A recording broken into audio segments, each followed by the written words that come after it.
Hello everyone and welcome to Life Transformation UK. My name is Ben and today I want to share with you my thoughts on how you can start to create your dream life in 2020. So we're finally into a new decade.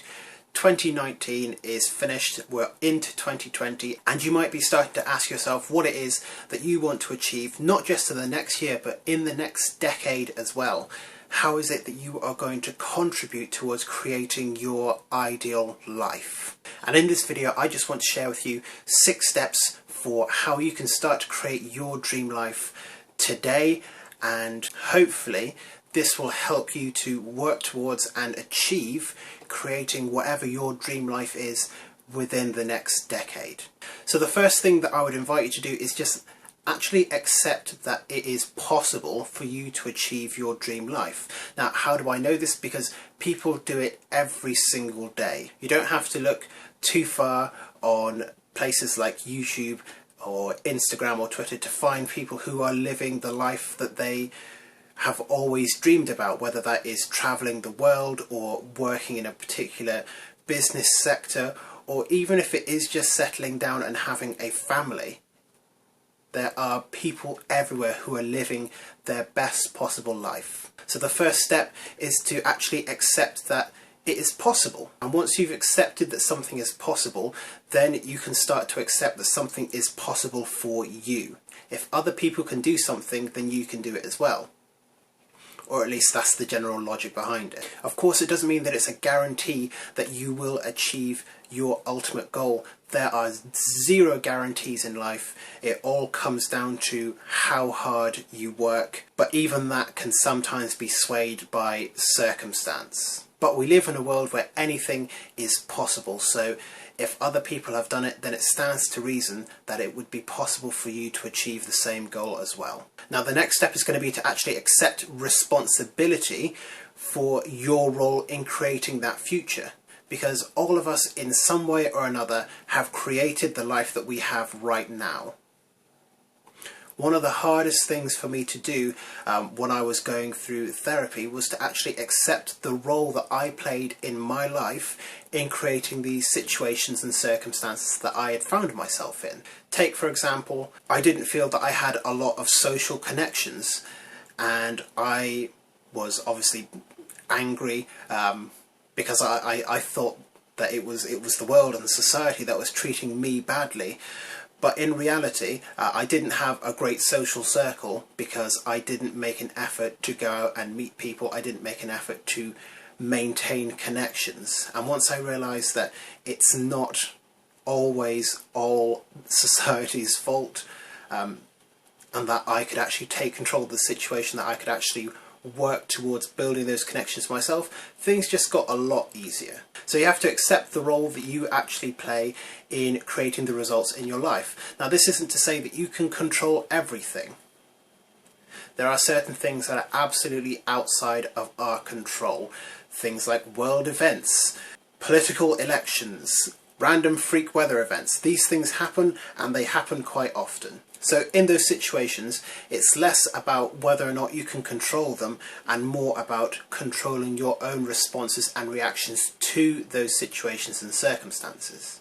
Because at the end of the day, we can only ever control the way that we react and respond to events that we just didn't foresee. Obviously, what we can do is try to prepare as best as possible in order to predict the most likely things that could derail our progress. But certain things are just genuinely unexpected, and you've got to learn over time how to control your personal reaction to those events when they happen. Because it can't just be that something bad happens and you 100% give up because clearly the universe is sending you a sign. That's not how things work. You can make a bad situation a good situation if you react to it in the right way. This is not to say that you can make every bad situation a positive one. Some situations are just purely bad and no good can come out of them. So accept responsibility for your life, control the things that you can control, plan as much as possible for the things that you can't, and always remember that you are in control of your reactions to events as they occur. So the next thing is actually to set your intention to achieve your life goal, and intention is a very, very powerful thing. Intention is very much like turning on the ignition to your car. It's not going to get you anywhere, but you need it. It is an essential step in starting to move towards where it is that you are going. So you have to really hold this intention in mind as much as possible, that this is what you want to do and you are going to do it no matter what happens. Now, once you have accepted your role, you've accepted responsibility, and you set your intention to achieve your dream life, the next thing to do is obviously to actually define what your dream life is going to be. And I would encourage you to spend quite a bit of time on this. Just sit down and really think about what your ideal life looks like. Now, what I do encourage people to do in this situation is to get rid of what I would call vanity goals, things like being a millionaire or having a Lamborghini car or owning a massive mansion. These goals, these are very good goals to have, but they oftentimes don't really align with values. They're goals that we can pretty much say are a given for most people, but they don't really mean that much. Because do you really want to be a millionaire, or do you want to have that millionaire lifestyle? Would it be better for you to be able to live the millionaire lifestyle, or to have £1 million or $1 million in your bank account? Most people, it's the lifestyle that you want, not the sum of money. So I would encourage you to actually look towards what your personal values are and try and build your ideal life around those. They don't necessarily have to be values that you have right now. They can be values that you want to have in your life as well. The next thing is to create a plan. Start setting your long-term and short-term goals, and in the video that I'm going to be publishing tomorrow, I'm going to be exploring how it is that you can create those personal goals in your life that drive you and that you can more easily achieve. What I would encourage you to do is try and remain as flexible in your approach to achieving your dream life as possible. It's great to have a series of steps laid out, but understand that the path towards your dream life is very likely not going to be a straight line. It's going to be ups and downs, it's going to be zigzags. So the more flexible you can stay in your approach, the better. That being said, it's better to be flexible with your long-term goals, but with your short-term goals, try and be as specific as possible. And I'm going to talk a little bit more about this in tomorrow's video. So make sure that you check that video out so that you can really get as much value from this process as possible. Now, the final step is the most important step. Without this step, you will not ever get anywhere near achieving your dream life. The final step of the process is to actually take action. As I said earlier, setting your intention is like switching on your car. Taking action is pressing the accelerator. It's getting you towards where you need to go. You need to take consistent action. And this isn't to say that you need to make massive progress every single day. I'm talking about taking small steps on a very, very regular basis, because that will get you momentum, and momentum is what will drive you towards your goal.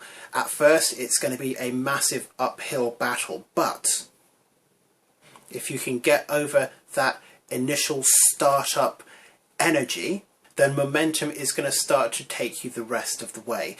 You have to take very, very consistent action. It's what I've done with my YouTube channel. It's what I'm doing again now, because I got into a little bit of a slump with it, and to kickstart myself, I know that I have to build momentum again. So I'm performing the exact same range of activities that I did last time, which is creating 90 bits of content in 90 days.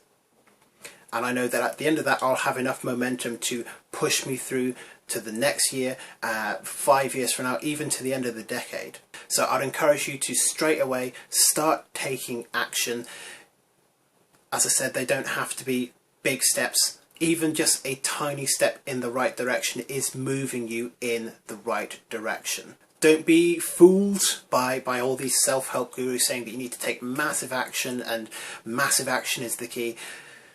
It's not, massive action is something which is only going to happen a few times in your self-improvement journey. Most of the time it's just going to be taking small repetitive steps over and over and over and over and over again. There will be times where you can surge forward and make a lot of progress in a very, very short amount of time, but a lot of the time it is just getting you up a hill so that you can let gravity take you down the rest of the way, and then back up another hill until you eventually reach where you want to go. So start taking action today and see where it goes from there. So I hope you have enjoyed this video. I hope you have found it useful. If you have done, make sure to leave a like and a comment. Let me know what it is that you're going to be doing today to transform your life. And if you haven't subscribed to the channel already, make sure that you do so that you can keep up to date with any future videos. Thank you very much for watching, and I look forward to seeing you in the next video very soon.